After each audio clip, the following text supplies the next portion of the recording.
a very common sight in this part of the world. Curtains over the doors and bars on the windows. Hola Spain lovers, Stuart here with another video, and I'm on the road again. I'm in deep Spain having a look at one of these villages where time has seemingly stood still, around 60 kilometers from the capital city Madrid, and the name of the town is Ambite. And it's a town that I would say a lot of people have never heard of, even though it is very, very close to the capital city of this country, Madrid. Myself included, I have never heard of this place. So let's go and take a look around, shall we? So let's start the journey to see what we have in this town. The first thing, we have the local shop just over there to my right.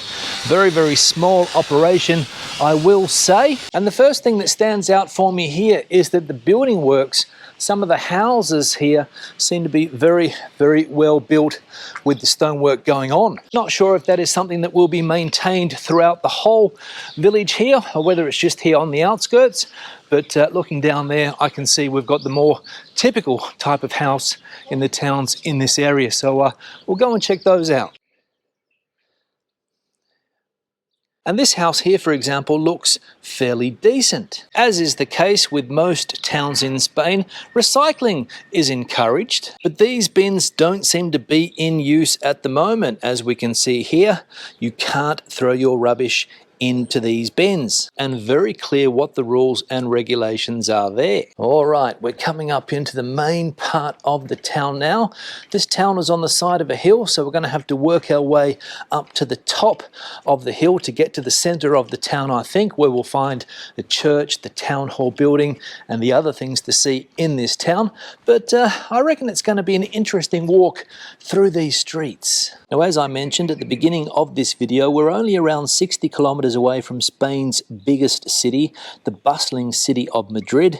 Madrid has around 3.5 million people, I think. Don't quote me on that figure. And it's a growing city. Every year it gets bigger and bigger and bigger. More and more people want to come and live in cities like Madrid. And here, less than an hour away by car from the capital city, you find places like this one here that struggle to maintain its population. It is true that since the COVID times, the population here has increased a little bit as people from the capital city want to look for a calmer way of life, a more relaxed way of life. So they come to places like this. They're able to work from home because you get a good internet connection here. But as I said, the population here struggles to get above the 700 mark. And it's a shame because, as you can see, this town is surrounded by hills and greenery. So I reckon the quality of life in a place like this would be fairly decent. What about you?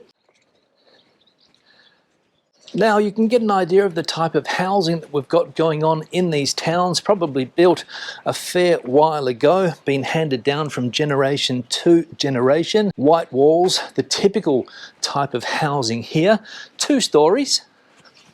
And let's be honest, some of these places are pretty run down. In fact, I reckon this one here, number 10, is abandoned. I don't think there's anybody living in there. That place there also looks to be abandoned. But these places here, the places that I have to my left and to my right, clearly not. And there's even a place here to sit down and watch the world go by. But it's not the most comfortable bench in the world, given the angle going down the street here. And I reckon that if you weren't careful, you'd slide right off. Now, the first thing that always strikes me about these towns is just how quiet they are. No one behind me, and no one coming from that direction either. There's some noise going on, sounds like some type of renovation works, so maybe people are doing some of these old places up. But again, it would take a fair bit of work to get places like that one into a decent condition. Let's go and see what the workers are doing, if we can. They seem to be in this one here to my left, which I reckon was a shop before, but you can see what we're dealing with here. Another abandoned property, that one behind me, I would say. Now we're coming into the hub of the city. We have a shop here to our left, and I think that's a church in front of us. Yes, it is the Asunción church. As you would expect, right at the top of the main street, the Calle Mayor. And that is what a main street in a town like this one looks like at 10:30 in the morning, with only one person walking down it. Buenos días. Buenos días. Make that two. But again, the standout for me in this town so far, not only the quiet nature of this town, but also the views, fantastic. Now we've got the church patio through here, warning sign there, your pet, your responsibility. So pick up after it. That is, if you were to bring your dog into this space to do its business. You've got a nice tree there for it to go. This area here, obviously used for the sport of petanca, which is like a ball throwing game, and the exercise equipment for the locals to come and work out. And I will say that this is a quiet little space on a Thursday morning in the middle of September. Now, I think I mentioned this in another video that I did recently in another small town not far from this one, the contrast between where I live on the outskirts of Madrid, which is around 20 kilometers from the capital city, and these places here, which are another 40 kilometers from that same capital city. The difference is unbelievable. The town that I live in has grown from 10,000 to over 100,000 people in the space of around 20 years, and this town here has grown by around 50 or 60 people over the same period. In fact, even going back as recently to 2021, the population in this town was almost stagnant. Unbelievable. But again, it's all about the transport options and the ease of getting to and from a place like this. And then once you are here, the services that you get are limited, and it's a shame. And are the locals worried about this, or are they happier with a quiet town?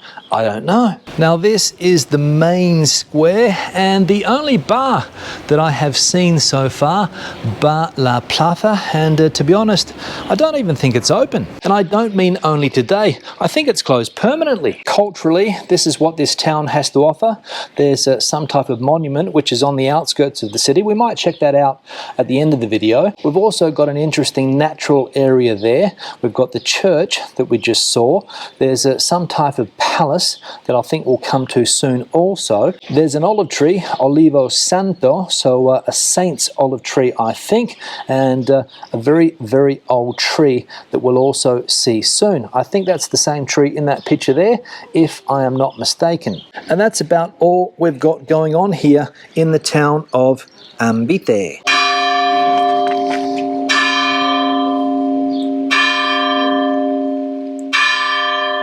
For whom the bell tolls. Now, I've found the town hall building, so I'll turn the camera around so you can check this building out. But I'm going to say, not all that impressive. And there it is, if you can hear my voice over the noisy machinery, that is the Casa Consistorial, or the town hall building. So this is the central hub of this town, and hopefully in the afternoons when people knock off work, it's a little bit more lively than it is now. But if the local bar is out of action, I don't reckon it would be. Now, one thing that has caught my attention, that for such a small town or village, there seem to be a lot of rules. For example, here, people need to respect the plants. And here, kids kicking the ball have to be careful when cars are around. But there doesn't seem to be many kids, and definitely not a lot of car activity. Now, let's continue walking the streets of this town, heading up the hill. This house here seems to be in fairly good condition. Not sure who it belongs to, but fairly well kept, I will say. Now, the idea is going to be to find the old palace, which is one of the standouts in this town. Not sure if I'm heading in the right direction or not. I think I can get up the hill here via those stairs, so let's go up there. Now, back onto the topic of population, and checking on Wikipedia, I think this town hit its peak population back in the 1950s of around 1,000 people. currently, as I mentioned, around 700.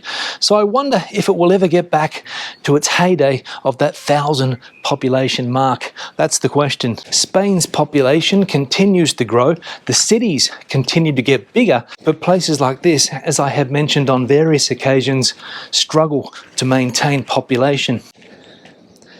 A very common sight in this part of the world, curtains over the doors and bars on the windows. And are the bars to keep thieves out? I don't know if crime in this part of the world would be very high, or whether it's just a look that people like on their homes.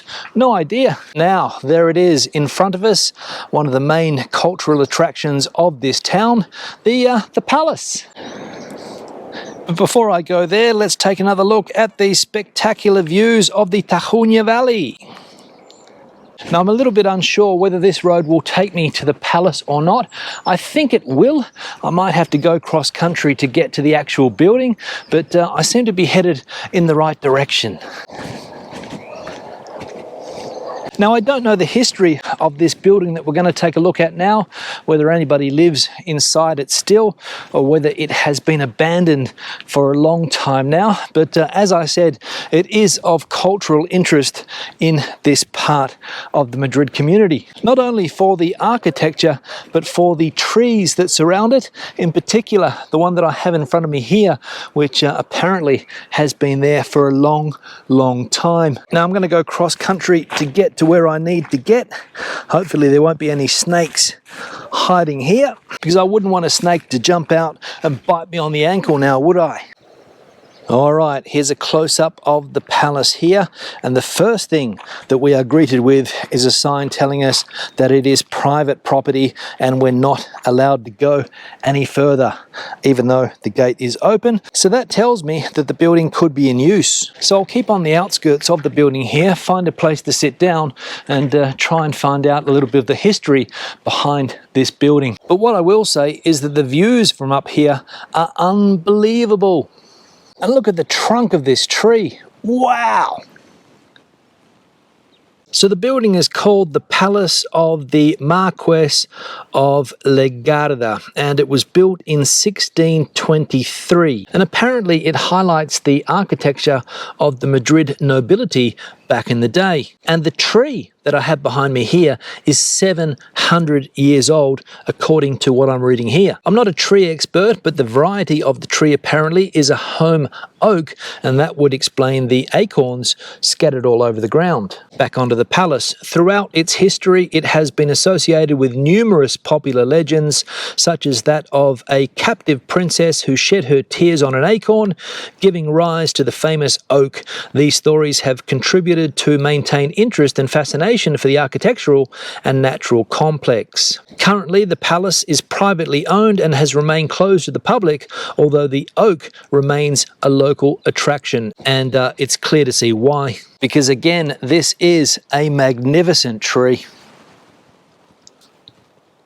But the palace being off limits is a bit of a shame. I'm going to be honest about that. I would have liked to have had a closer look around the grounds, maybe gone inside if it were open, but it's not the case, unfortunately, because it's in private hands. But who is the lucky owner of this place who has these magnificent views every time they look out the window?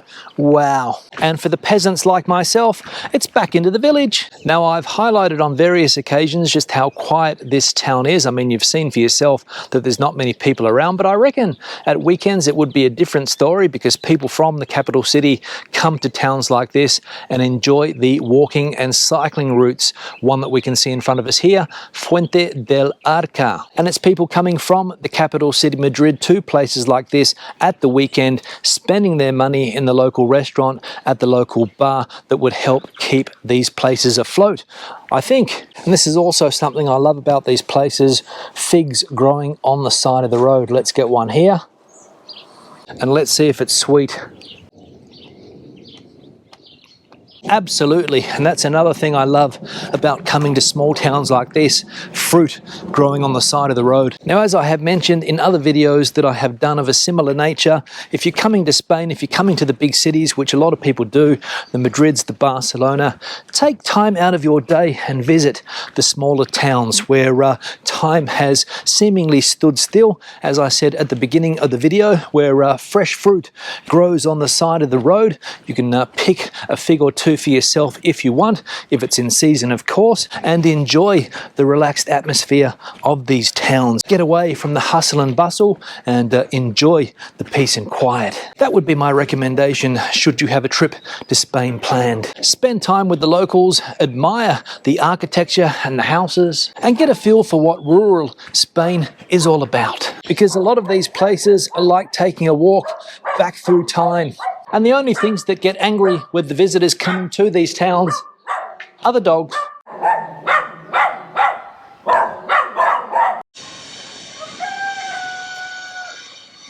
And it's from the outskirts of this town, Ambite, that I'm going to wrap this video up. I'm right by the river, the Tajuña River, and I'm going to say it's a pretty pathetic looking river. Not much swimming or other activities going on in that river, I don't think. But anyway, questions and comments, please leave them in the section below. Is this a town that you would be interested in visiting if you came to a city like Madrid here in Spain, or any of the central parts of the country? Would you like to come to a small town like this and see the authentic side of the country? That's the question. Please, in the comment section below, leave your answers. Give the video a thumbs up if you liked it, thumbs down if you didn't. I'll see you on the next one. Don't forget to subscribe to the channel and turn on notifications so that you never miss a video when I publish it. Until the next one, hasta luego, adios from Ambite. Now, even though this video has technically finished, I've come across this thing here, not sure exactly what it is, but it was listed as one of the cultural reference points of the town of Ambite. So we'll check out exactly what it is. And basically, I think it's just somebody's piece of art, but it's impressive and worth a look should you be in this part of Spain. Adios.